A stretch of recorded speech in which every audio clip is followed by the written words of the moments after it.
ಟೆಕ್ಕಿಯೊಬ್ಬನು ಮನೆ ಕಟ್ಟಲು ಆರಂಭಿಸಿದ್ದು, ಆಗ ಜೋಡಿಯೊಂದು ಹಣಕ್ಕೆ ಒತ್ತಾಯಿಸಿದ್ದು, ಇದರಿಂದ ಖಿನ್ನತೆಗೆ ಜಾರಿದ ಆತನು ಊರುದ್ದದ ಸಾವು ಕಾಗದ ಬರೆದು ಮರಣ ಕಂಡಿದ್ದಾನೆ. ಬೆಂಗಳೂರಿನ ನಲ್ಲೂರುಹಳ್ಳಿಯಲ್ಲಿ ಈ ದುರ್ಘಟನೆ ನಡೆದಿದ್ದು, ಮುರಳಿ ಗೋವಿಂದರಾಜ್ ಆತ್ಮಹತ್ಯೆ ಮಾಡಿಕೊಂಡವರಾಗಿದ್ದಾರೆ.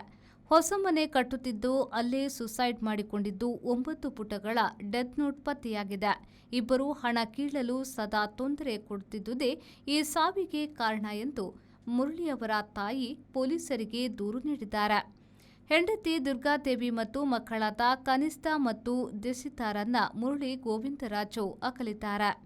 45ರ ಪ್ರಾಯದ ಮುರಳಿಯವರು ಟೆಕ್ಕಿಯಾಗಿ ಕೆಲಸ ಮಾಡುತ್ತಿದ್ದು, ಇತ್ತೀಚೆಗೆ ಉದ್ಯೋಗ ಬಿಟ್ಟಿದ್ರು. ಅವರು ನಲ್ಲೂರಹಳ್ಳಿಯಲ್ಲಿ 2018ರಲ್ಲಿ ಸಂಬಂಧಿಕರೊಬ್ಬರಿಂದ ಸೈಟ್ ಒಂದು ಖರೀದಿಸಿದ್ರು. ಈ ವರ್ಷ ಮನೆ ಕಟ್ಟಲು ಆರಂಭಿಸಿದ್ರು. ಆಗ ಉಷಾ ನಂಬ್ಯಾರ್ ಮತ್ತು ಶಶಿ ನಂಬ್ಯಾರ್ ಎಂಬುವರು ಬಂದು 20 ಲಕ್ಷ ರೂಪಾಯಿ ಕೊಡುವಂತೆ ಕೇಳಿದ್ದಾರೆ.